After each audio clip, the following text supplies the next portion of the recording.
नमस्कार, परभणी न्यूजमध्ये आपलं स्वागत करतो. मी दिलीप बनकर. पाहूया आजच्या ठळक घडामोडी. एक सभापती बिनविरोध. महिला व बाल कल्याण समितीच्या सभापतीपदी ऐश्वर्या अजय चव्हाण तर समाज कल्याण समिती सभापतीपदी पार्वती मुंडे यांची निवड. परभणी दिनांक 2 एप्रिल 2026 रोजी जिल्हा परिषदेच्या समाज कल्याण समितीच्या सभापतीपदी भारतीय जनता पार्टीच्या कोदरी तालुका गंगाखेड गटातील पार्वतीबाई मुंडे तर महिला व बालकल्याण समितीच्या सभापतीपदी पोखर्णी तालुका परभणी गटातील ऐश्वर्या अजय चव्हाण, अन्य 2 सभापतीपदी राष्ट्रवादी काँग्रेसच्या ताडबोरगाव व तालुका मानवत गटातील वैशाली पंकज जाधव या शिवसेना उभाटा गटाच्या भक्कम सहकार्याने तर केकरजवळा तालुका मानवत गटातील शिवसेना शिंदे गटाच्या कौशल्याबाई शिंदे या सभापतीपदी बिनविरोध निवडून आले आहेत. जिल्हा परिषद अंतर्गत समाज कल्याण समिती, महिला व बालकल्याण समिती तसेच उर्वरित 2 विशेष समित्यांच्या सभापती पदाच्या निवडीसाठी गुरुवारी 2 एप्रिल रोजी दुपारी 2 वाजता जिल्हा परिषदेच्या सभागृहामध्ये नवनिर्वाचित सदस्यांची विशेष सभा आयोजित करण्यात आली. या सभेच्या अध्यक्षस्थानी पीठासीन अधिकारी तथा उपविभागीय अधिकारी उदयसिंह भोसले होते. चारही दुपारी 12 या वेळेत इच्छुक उमेदवाराकडून नामनिर्देश पत्र स्वीकारली. त्यात समाज कल्याण समिती सभापती पदाकरता श्रीमती पार्वती प्रल्हाद मुंडे तर महिला व बाल कल्याण समितीच्या सभापती पदाकरिता ऐश्वर्या अजय चव्हाण या दोघांचेच प्रत्येकी एक उमेदवार अर्ज दाखल झाले. अन्य 2 विषय समितीच्या सभापती पदाकरिता मात्र अनेकांनी अर्ज दाखल केले. त्यात एका विषय समितीसाठी 6 नामनिर्देश पत्र दाखल झाले. त्यात सविता मुरकुटे, वैशाली पंकज जाधव, दीपाली अजय चौधरी व संग्राम जामकर तसेच कौशल्या शिंदे यांचा उमेदवारी अर्ज होता. तर अन्य विषय समिती सभापती पदाकरिता झाले.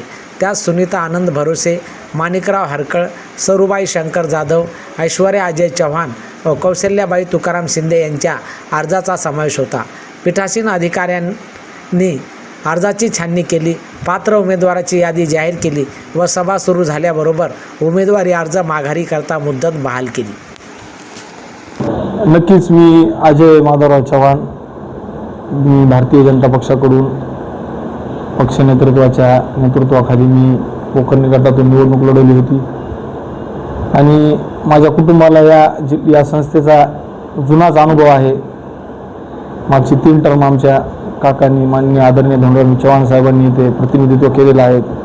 त्या अनुभवाच्या जोरावरच आपल्या जिल्ह्याच्या पालकमंत्री मेघनादिदी बोर्डीकर यांनी माझ्यावर विश्वास ठेवून ही संधी मला दिलेली आहे आणि या संधीचा नक्कीच आम्ही असंही रोज आम्ही 24 तास सर्वसामान्य जनतेसाठी काम करणारे माणसं आहेत. आम्ही 24 तास रोडवर असणारे आम्ही माणसं आहेत आणि आदरणीय मेघना दीदींनी ही जी आम्हाला जी संधी दिलेली आहे ती आमच्या कामाकडे बघूनच दिलेली आहे आणि तेच काम आम्ही जिल्हा परिषदच्या माध्यमातून, महिला व बालकल्याण या समितीच्या माध्यमातून आम्ही पूर्ण जिल्हाभर आम्ही दीदींच्या नेतृत्वात आम्ही करणार आणि मी या दिलेल्या संधीबद्दल मी पक्ष नेतृत्वाचे तसेच मी आदरणीय राज्याचे मुख्यमंत्री देवेंद्रजी फडणवीस साहेबांचे तसेच प्रदेशाध्यक्ष रवींद्रजी चव्हाण साहेबांचे, आदरणीय चंद्रशेखरजी बावनकुळे साहेबांचे मी या संधीबद्दल मी आभार मानतो आणि तसेच विशेष आभार हे जिल्ह्याच्या पालकमंत्री मेघनादिदी बोर्डीकर यांचे मी मानतो.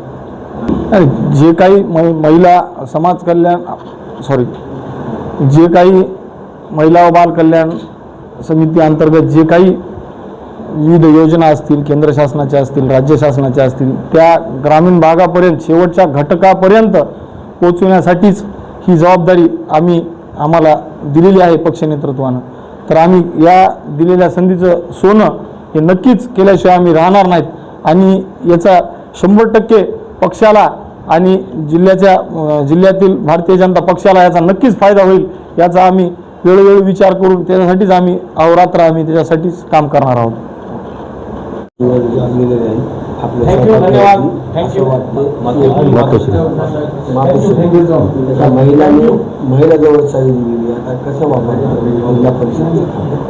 आज परभणी जिल्ह्याच्या जिल्हा परिषदेच्या विषय समितीच्या सभापतीपदी, समाज कल्याण या खात्याच्या सभापतीपदी माझ्या मातोश्री पार्वतीबाई प्रल्हादराव मुंडे यांची बिनविरोध निवड झाली त्याबद्दल मी आपल्या जिल्ह्याच्या पालकमंत्री मेघनादिदी बोर्डीकर, तुमच्या गंगाखेड विधानसभेचे आमदार आदरणीय गुट्टेसाहेब, तसेच राज्याचे प्रदेशाध्यक्ष रवींद्र चव्हाणजी साहेब, देवेंद्र फडणवीस साहेब व सर्व भाजपचे वरिष्ठ पदाधिकारी व महायुतीच्या सर्व पदाधिकाऱ्यांचे सर्वप्रथम संधी दिल्याबद्दल आभार व्यक्त करतो.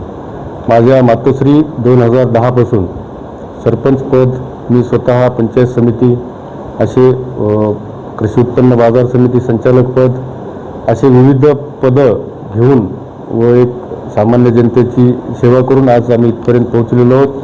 सर्वसामान्य मायबाप जनतेचे मी या ठिकाणी आभार मानतो की त्यांनी मला माझ्या सर्कलमध्ये भरघोस मताने निवडून दिलं आणि त्या निवडून दिलेल्याच्या आशीर्वादाची दखल घेऊन आमदार गुट्टे साहेबांनी या समाज कल्याण या पदावर आदरणीय मेघनादिदींच्या सहयोगाने व सर्व महायुतीच्या सहयोगाने बसवलं. त्याबद्दल मी सर्वांचे आभार मानतो, वरिष्ठ नेत्यांचे. व पुढील काळ हा आम्ही समाज कल्याण या खात्याच्या केंद्र व राज्याच्या विविध योजना या सामान्य जनतेपर्यंत कशा पोहोचतील याचा पुरेपूर आणि प्रामाणिक प्रयत्न करून आमचा कार्यकाळ हा कार्यसिद्धीस पोहोचू असं मी आपल्या माध्यमाद्वारे आश्वासित करतो जनतेला. एक तो उसके हाथ में दे, एक तो उसके हाथ में दे, सामने एक उर्मा. दीदी, आज विशेष समिती सभापतींची निवड झालेली आहे. 4ही महिला आहेत. महिला पालकमंत्री, जिल्हा परिषदेच्या CEO महिला आहेत. सर्व कारभार जो आहे महिलांच्या हाती आला आहे. काय वाटते?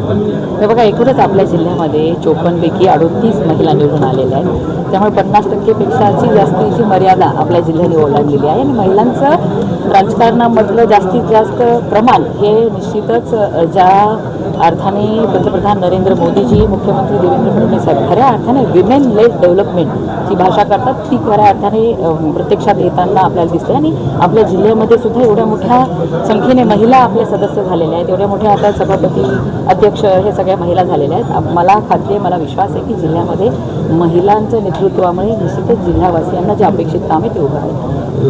अध्यक्ष उपाध्यक्ष निवडीमध्ये शिवसेना नाराज झाली होती. आता एक सभापतीपदी देऊन त्यांना तुम्ही नाराजी दूर केली का?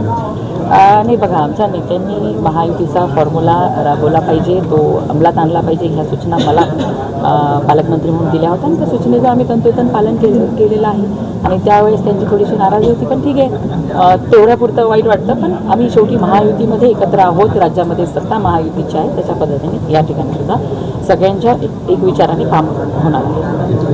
जिल्हा परिषदेत आपल्याकडे जिल्ह्याचा कारभार आहे. सार्वजनिक बांधकाम विभागाचा 4 कोटीचा निधी वापस घेतला. त्यासाठी सर्वस्वी जबाबदार कार्यकारी नाही बघा, कुठलाही निधी वापस गेलेला नाही. उलट महाराष्ट्रात आपला जिल्हा 2 नंबरला आहे निधीचा योग्य वापर करण्यामध्ये. त्यामुळे तसं काही वापस गेलेलं नाही. रात्री उशिरा हजरच राहिला कार्यकारी अभियंता, त्यामुळे निधी खर्चच होऊ शकला असं काही तसं काही नाही. येणाऱ्या काळामध्ये जिल्ह्यासाठी भरपूर निधी येणार. आणि याचबरोबर हे बातमीपत्र संपलं. पुन्हा भेटूया पुढील बातमीपत्रात. शहरातील ताज्या घडामोडी जाणून घेण्यासाठी पाहत राहा परभणी न्यूज.